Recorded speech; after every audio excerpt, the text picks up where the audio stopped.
everybody. Hey, I just stopped here at a rest area in Texas to do a load check. Nice rest area. Plenty of spots, easy pull-ins. Just gonna do a quick load check, make sure everything's still tight. If you remember, when I picked up this load, 4 or 5 of the chains were kind of loose. I had to re-secure. So it's all good.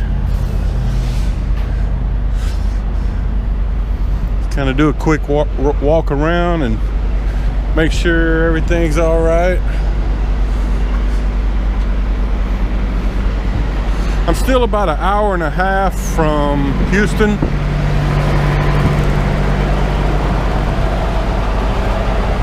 So just doing a little update. Everything looks good, so I'm gonna hit the road. I'll try to get some footage when I get there.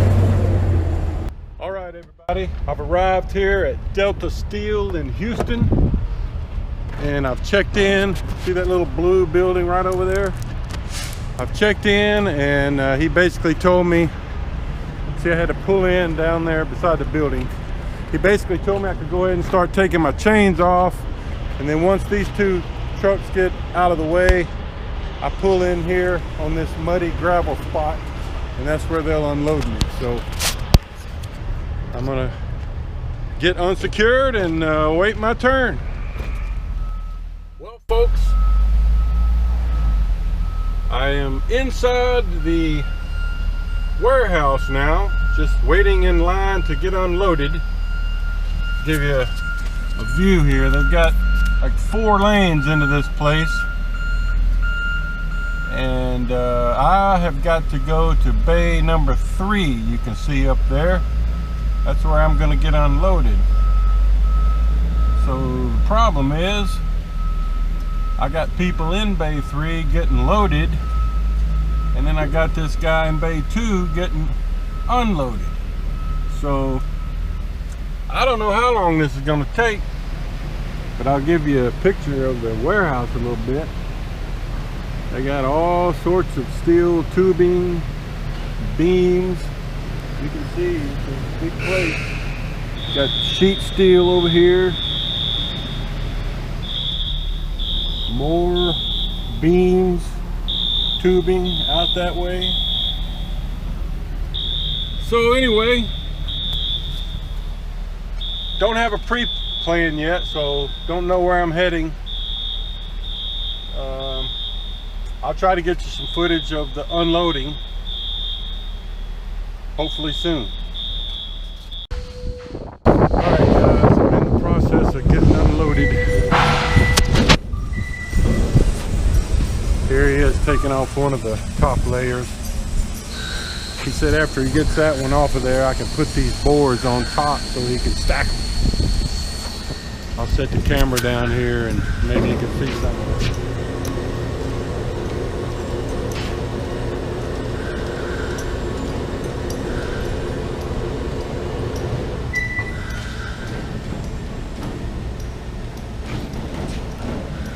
He's just setting them down here on the floor for now.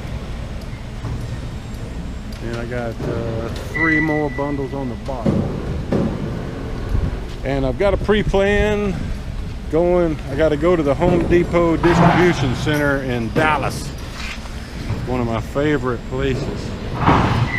Dallas and the Home Depot center. Maybe it'll go better this time. Hopefully the trailer will be ready. It's supposed to be a preload. But I probably won't have any time left, so I'll probably have to park in the back on the empty lot. We'll see how it goes. More later. Okay guys, just to follow up a little bit, I'm still waiting on him to get that bottom layer off. But to recap, you know, I've been here for a little over 2 hours. It's been very slow. Probably get out of here in the next 15 minutes. And like I said, they've sent me my next pre-planned load, picking up at the Home Depot distribution center in Dallas. which according to my GPS will take me about 4.5 hours to get there. So that'll put me there, you know, at 5:30 p.m. Which will use up most of my drive time. I might have probably less than an hour left, and then I'll have maybe another 45 minutes of work time left on my clock. So probably won't be able to get secured, tarped, loaded, whatever's needed, and get down the road, you know, especially that time of day in Dallas. So I'll probably they've got a little lot behind an adjacent building over there by the Home Depot where, you know, about 8 or 9 trucks can park. Unfortunately, they don't allow any of the drivers to park there overnight, which is what makes it so troubling on a load like this, where, you know, you get there to get a load, it's late in the day, you're out of time, and then you got nowhere to go, no showers, nothing. And there's really not any pilots or loves very close, you know, to get to. So anyway, we'll see how that works out. But I've got a pretty long deadhead to get there. So I'll update you when I get there. Oh, okay guys. It worked out pretty well here this time at the Home Depot. I'm very happy to report. What I had to do here is, you know, I had a preloaded trailer. So this is my old trailer. I had to drop it off and move all my timbers, all my tarps, all my wood blocks, all my 4-foot timbers over to this trailer. And, you know, basically what they do is they already had the tarp on the load with 3 or 4 bungees on it, and they had 3 straps thrown over, but they weren't even secured. So that's why I left 3 straps up here on the front of this trailer, and I also left 1 big tarp in this tarp box. But basically, you know, I had to throw straps over to try to secure. Some of the straps are under the tarps and some of them are over the tarps, and then here in the back kind of put extra straps. And I've checked the trailer, you know, make sure all the lights work, everything looks good. They got roofing shingles on the back, got some concrete post forms, got some plastic tubing up there. Not sure what all is under here exactly. I know some of it's 8-foot sheets of plywood, some of it's cement board. That's the thing about these loads, you can't really even tell what's under there.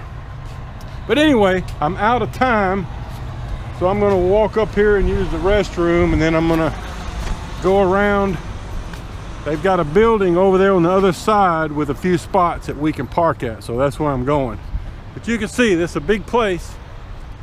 Lots of empty trailers over there, and then they got lots of preloaded ones sitting out here. You see that stuff over there, like roofing shingles and all that doesn't need to be tarped. And then they got lots of preloads over here that are tarped. Some of them are partially tarped because, like mine, you know, it's got roofing shingles on the back. They don't care if that gets wet. Some of them are fully tarped, like this one. You can see that big building right there. That's the tarping barn. They can fit a bunch of trucks in there all at once. To, you know, we have a crew of like 3 guys that, you know, the yard jockeys pull the trailers in there, and then they got like 3 guys that work the tarps. There's the inside of the building. Got a truck coming out of there. So it's a big place.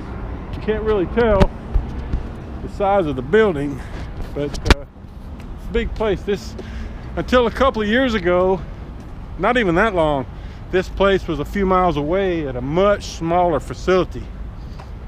So this one's a lot better.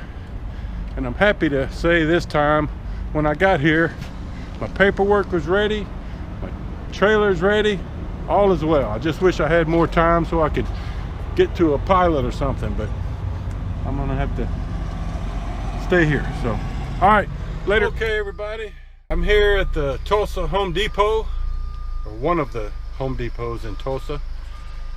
It's been raining off and on, so what I did is I took all my straps off first. Some were on top of the tarp, some were under the tarps, but I went ahead and left the tarp on, pulled the straps off just in case it rained, and then waited for the forklift guy to come over.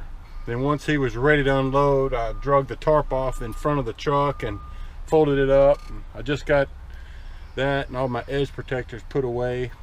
He's already unloaded some of the stuff from the back, but I'll show you. We got, you know, plywood here on the front, got ladders up there on the other side, got some wood fencing stuff there on top, got some white primed shelving boards, got some 2x4s here. That's what you get, you know, when you're doing Home Depot loads. We used to joke, you know, you're getting aisles 3 through 7. Could be anything. But here's what's left. You know, I had some roofing shingles and concrete blocks, different things on the back, some concrete backer board. Anyway, that's what we got. He should have it unloaded here, you know, next 20 minutes or so. And then hopefully I'll be going to Fort Smith. Get me a long load going somewhere. So, but yeah, the way it works is they gave me good directions on how to get here. Come in here behind the store. There's an office down there on that corner where you go in and give them your paperwork and check in. And then you pull down here where the overhead entry door is, and that's typically where they unload. So there's the fella that's unloading me.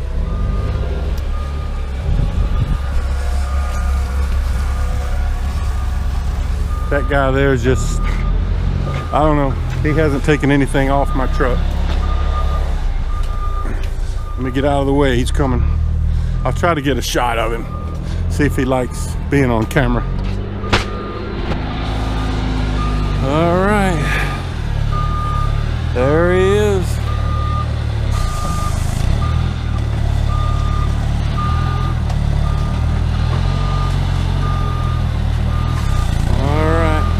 Okay, I'll update you later.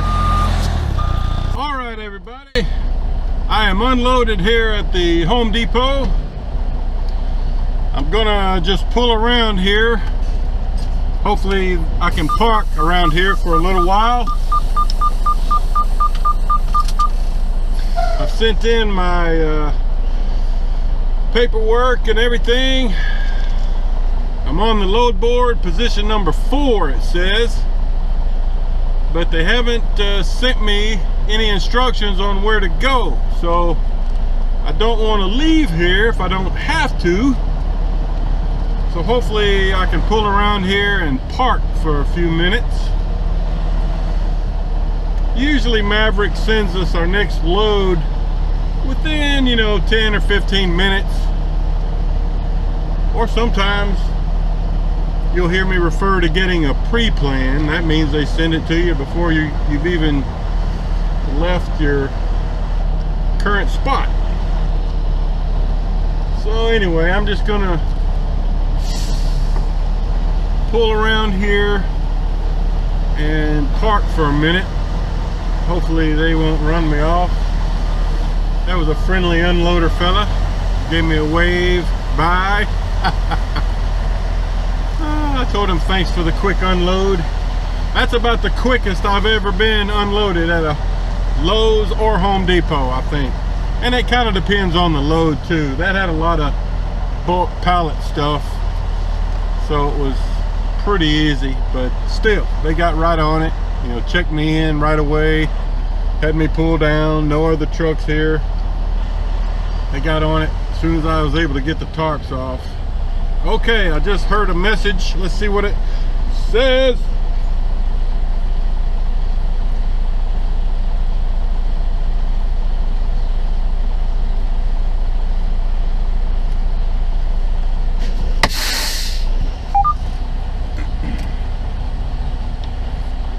Well, I'm waiting on my phone to receive the message.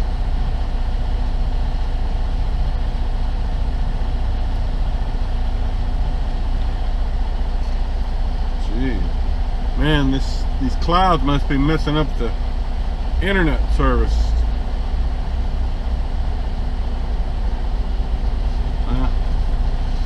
Let's see. Okay, I got a deadhead message to Fort Smith. Estimated arrival time 1:30. Estimated miles 118.